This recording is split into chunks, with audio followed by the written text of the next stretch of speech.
कैसे हैं?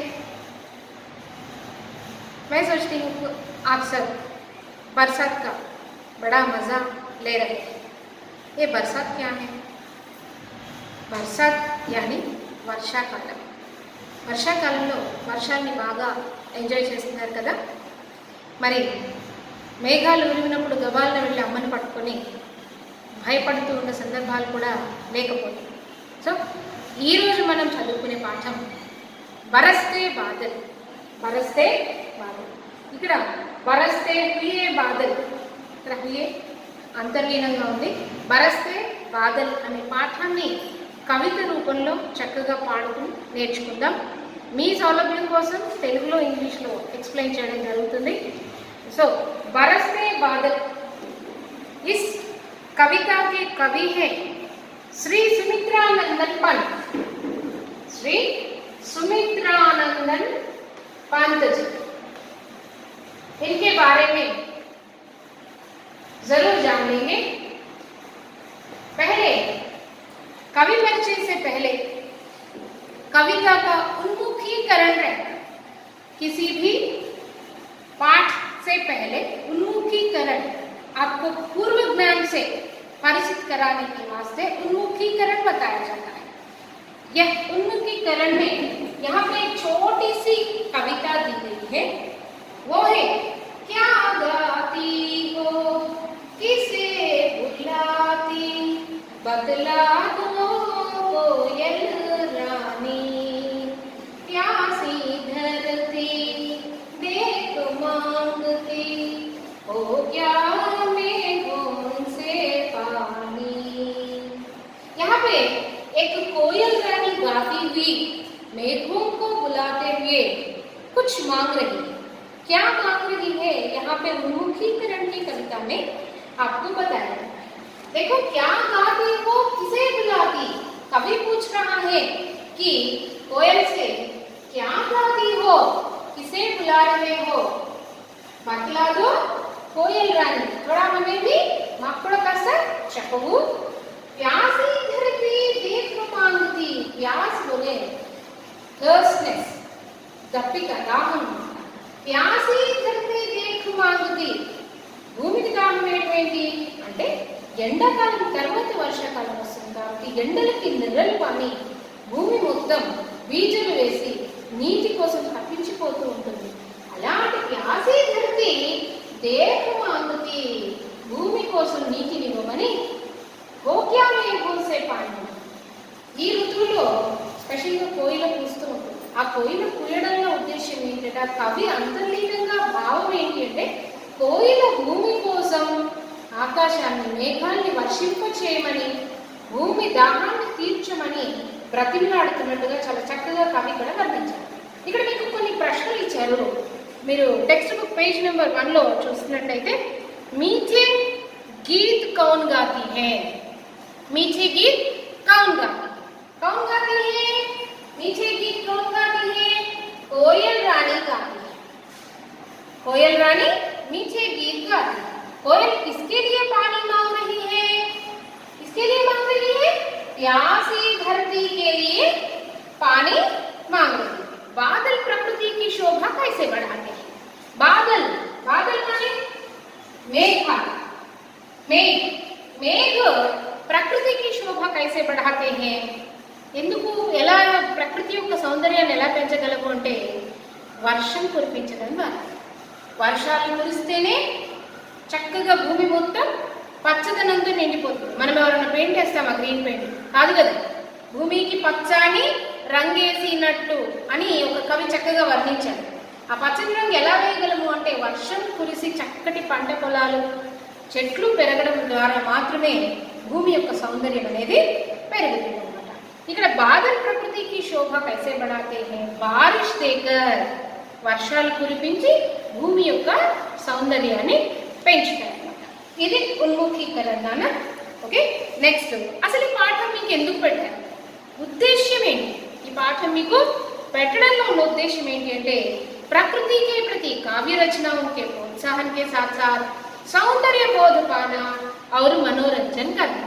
వాస్తవానికి అన్ని పాఠాలు ఫిజిక్స్, మ్యాథ్స్ సోషల్ సైన్స్ ఇవన్నీ ఎందుకుంటాయి అంటే మీకు కొంత నాలెడ్జ్, తథ్యాలు ఏవైతే ఫ్యాక్ట్స్ ఏవైతే ఉంటాయో అవి మీకు నేర్పించడానికి ఉంటాయి. కేవలం భాషల్లో మాత్రమే మిమ్మల్ని ప్రకృతిలోకి తీసుకెళ్ళి దాని సౌందర్యాన్ని మీకు పరిచయం చేసే విధంగా ఉంటుంది.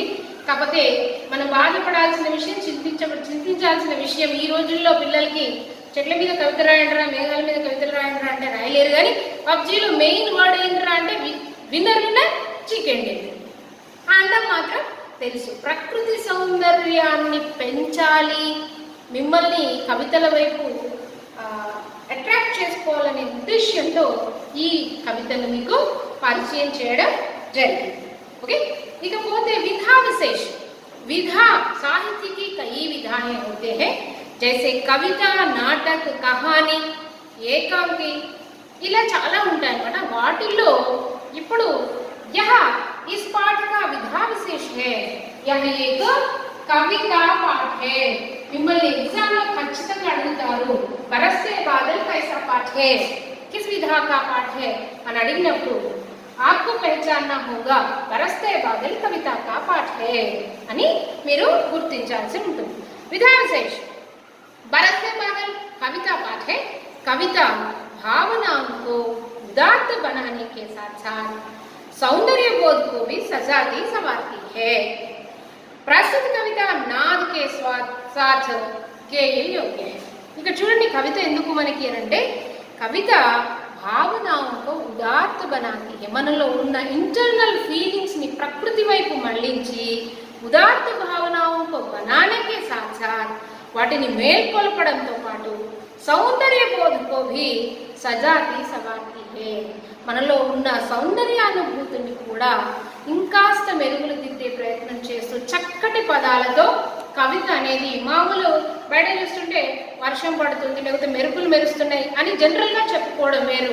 అదే కవి అనుకో, మెరుపులు మెరుస్తున్నాయి, ఉరుములు ఉరుముతున్నాయి అని చెప్పడం అలా చెప్పరు. కవి ఏం చెప్తారు, ఆహా ఆ ఆకాశం నేలని ఫోటో తీసుకుంది అని అందంగా వర్ణించి చెప్పడం కవుల ప్రత్యేకత. ఇలాంటి కవితల ద్వారా మీరు చక్కటి సౌందర్యానుభూతిని పొందగలుగుతారు. ఇక్కడ స్పెషాలిటీ ఏంటి, ఈ కవిత స్పెషాలిటీ ఏంటంటే చక్కగా పాటలాగా కూడా పాడుకునే విధంగా ఇక్కడ మనకి ఇచ్చారు. లేకపోతే కవి పరిచయం కొంత, మరి ఇంత చక్కటి కవితను మనకు పరిచయం చేసినటువంటి కవి గురించి మనం తప్పకుండా తెలుసుకోవాలి.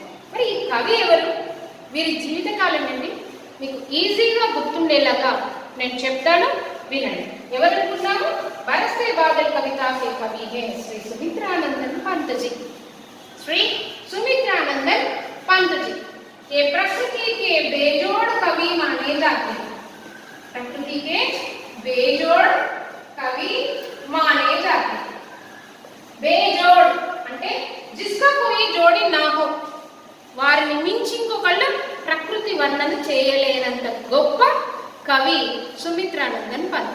ఇక్కడ మీరు ఎప్పుడూ ఒకటి మర్చిపోతూ ఉంటారు, రచయితల పేర్లు, కవుల పేర్లు, లేకపోతే కవుల కాలాదులు మర్చిపోతూ ఉంటారు.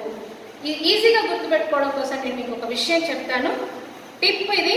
కానీ కాస్త నవ్వు రావచ్చు, కానీ మీరు అసలు ఫీల్ అవ్వద్దు, మీకు గుర్తుండాలి కాబట్టి చెప్తున్నా. సుమిత్రానందన్ పంత్ ప్రకృతికే బేజోడ్, ఒకదానికొకటి లింక్ చేసుకుంటూ గుర్తుపెట్టుకోండి. ప్రకృతికే బేజోడ్ కవి.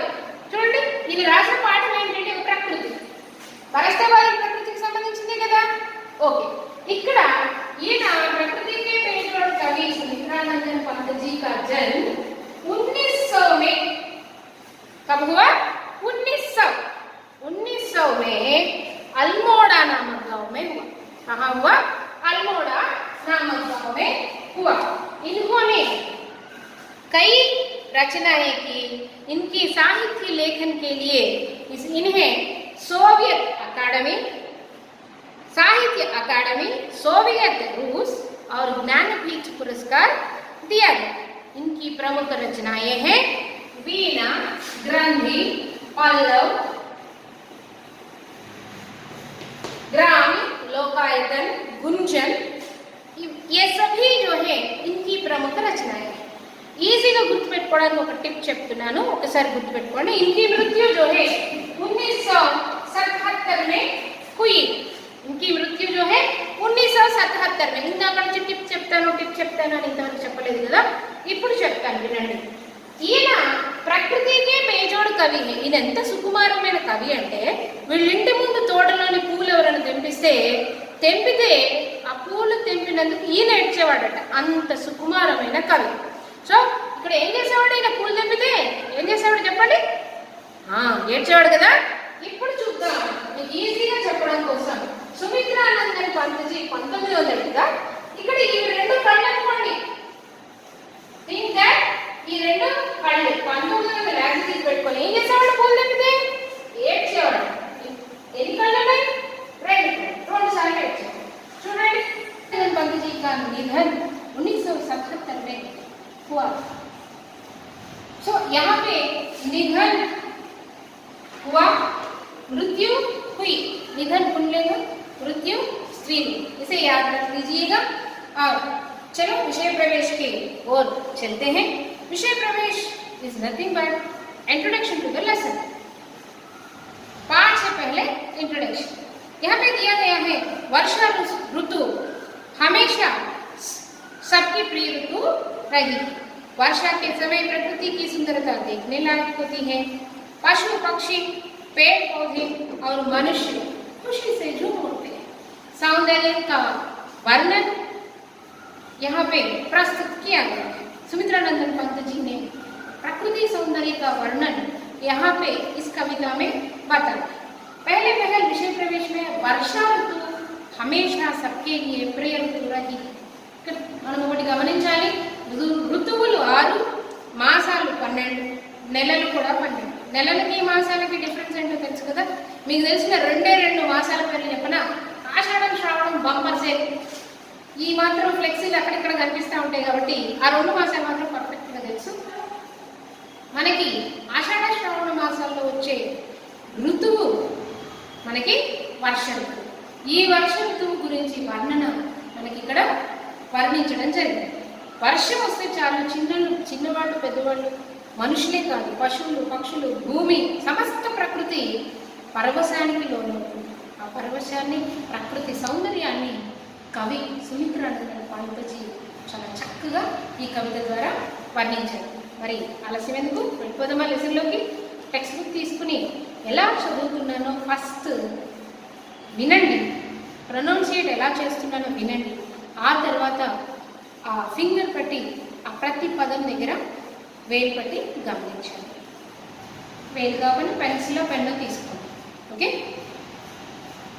झम झम झम झम मेघ बरसते हैं सावन के, चम चम चम गिरती बूंदे तरुओं से छनके, चम चम बिजली चमक रही रे उर्मे घन के, चम चम बिजली चमक रही रे उर्मे घन के, थम थम दिन के थम में सपने जगते मन के, थम थम दिन के थम में सपने जगते मन के, झम झम झम झम मेघ बरसते हैं सावन के, चम चम चम गिरती बूंदे तरुओं से छलके, दादुर टर टर करती झिल्ली बजती झन झन, म्याऊ म्याऊ रे मोर पीऊ पीऊ चातक के गण, उड़ते सोन बालक कर क्रंदन,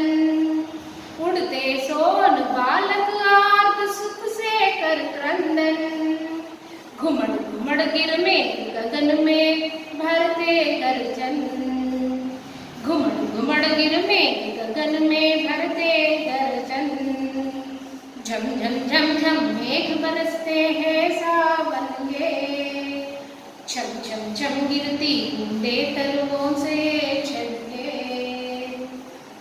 रिम झिम क्या कुछ कहते हैं बूंदों के स्वर, रिम झिम क्या कुछ कहते बूंदों के स्वर, रोज सिहर उठते छूते वे भीतर अंतर, धाराओं पर धाराएं झरती धरती पर, धाराओं पर धाराएं झरती धरती पर,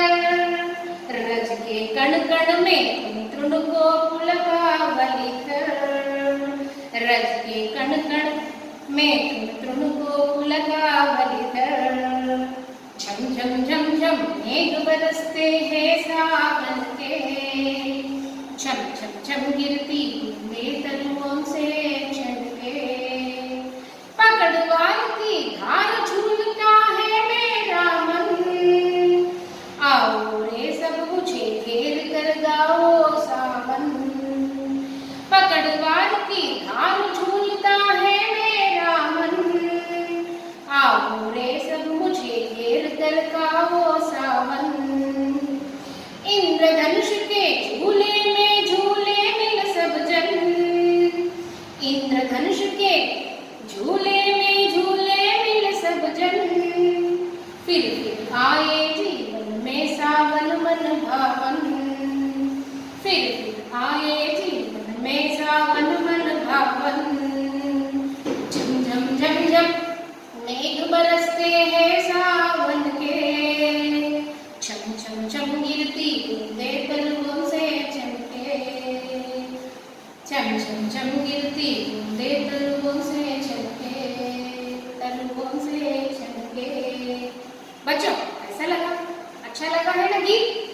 और एक बार नहीं 10 बार सुनकर इस गीत को गाने की कोशिश करिए, इस गीत को गाने की कोशिश कीजिए और इसमें जो सौंदर्य अनुभूति है उसे आस्वादन कीजिए।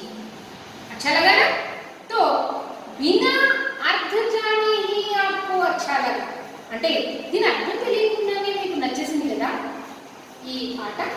మరి ఇది అర్థం తెలుసుకుంటే ఇంకెంత బాగుంటుందో. ఇక్కడ మీరు భయపడాల్సింది ఏమీ లేదు. చాలా నీట్గా 4 స్టాంజాలు ఇక్కడ కవి మనకి ఇచ్చారు. ప్రతి స్టాంజాలో కూడా ప్రతి పద్యంలో కూడా ఒక్కొక్క అంశాన్ని గురించి చాలా విశదీకరించి వర్ణించారు.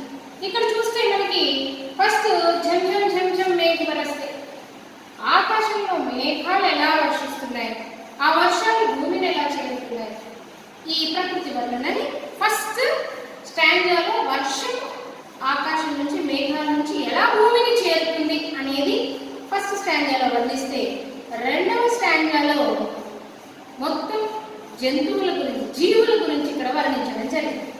ఇక్కడ సెకండ్ స్టాంజాలో डागुर कर करते झिल्ली झंझर बजती, मोर म्याऊं म्याऊं करता, चातक के गण पीऊ पीऊ करते, सोन बालक आर्धसुख से क्रंदन करते అని చక్కగా ప్రతి జీవి ఫీలింగ్ ని సెకండ్ స్టాంజాలో ఎక్స్ప్లెయిన్ చేయడం జరిగింది.